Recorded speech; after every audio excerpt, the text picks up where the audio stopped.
Good morning बच्चों। बेटा आपकी जो ये वर्कशीट है आज 4 नवंबर की, ये आपका चल रहा है आनुवांशिकता एवं जीव विकास। पीछे हमने पढ़ा था कि मेंडल ने किसको लिया था, मटर के पौधे को लिया था। अब हम इसके बारे में डिटेल में पढ़ेंगे। मेंडल का प्रभाविता का नियम एवं मेंडल का पृथक्करण का नियम। मेंडल ने मटर के उन पौधों के वैकल्पिक लक्षणों का अवलोकन किया जो स्थूल रूप से दिखाई देते थे। उन्होंने वैकल्पिक लक्षणों के साथ पौधों का संकरण किया, यानी दो अलग अलग तरह के पौधे लिए और उनका संकरण किया। फिर उनसे जो पौधा बना फिर उनका फिर संकरण कराया। उसमें क्या हुआ, मेंडल का प्रयोग। मेंडल ने सावधानी पूर्वक कुछ परीक्षण में आनुवांशिकता अथवा माता पिता के गुण उनके वंशज तक कैसे पहुंचते हैं इस रहस्य का अनावरण किया था।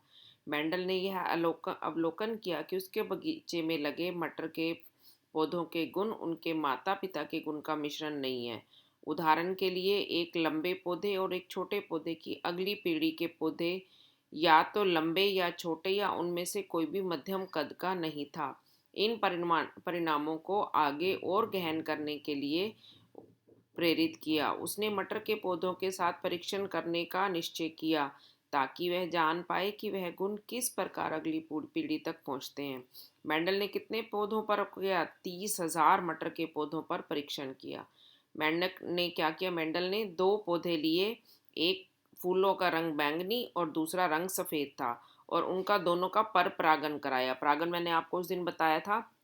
पर पहली जनरेशन में क्या हुआ, सारे पौधे बैंगनी रंग के निकले। परंतु जब ये वाले बैंगनी रंग के पौधे जो निकले, जब इनका स्वपरागण कराया तो F2 पीढ़ी में 3 तो बैंगनी निकले और एक कैसा निकला, एक सफ़ेद निकला।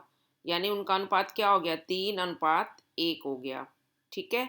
अब इसमें ये देखिए, ये कौन से थे, ये बैंगनी, ये सफ़ेद फूलों वाले।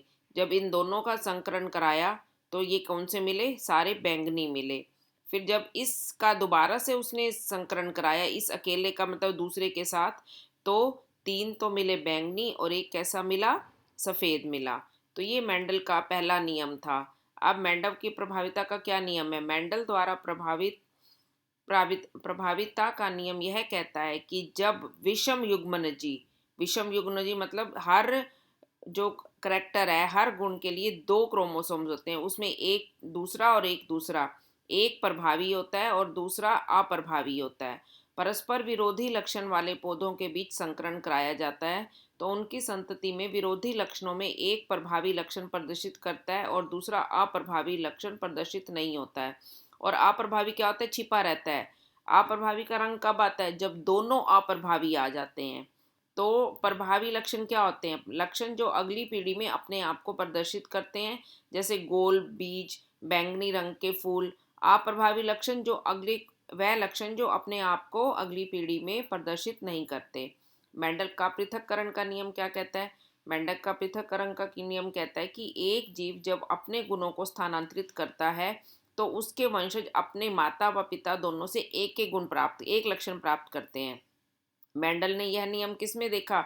उसने देखा कि जब दो विभिन्न लक्षणों वाले मटर के पौधों में संकरण कराया गया तो वंशज उत्पन्न हुए, लेकिन केवल प्रभावी लक्षण ही उत्पन्न हुए। और अगली पीढ़ी में कैसे हुए, 3:1 की रेशो में हुए।